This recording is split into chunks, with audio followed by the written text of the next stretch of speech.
Hi friends. Here we are at Planet Earth Diversified, where we just put in a wood boiler. Cold weather is on the way. Maybe we can burn wood to heat the greenhouse. With the high cost of propane, I am working day and night to find alternative ways to heat our greenhouses.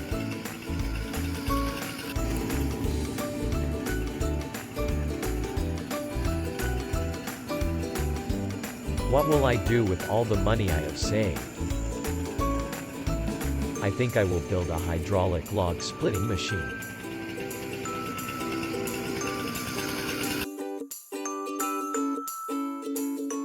Order online at 1877arugula.com.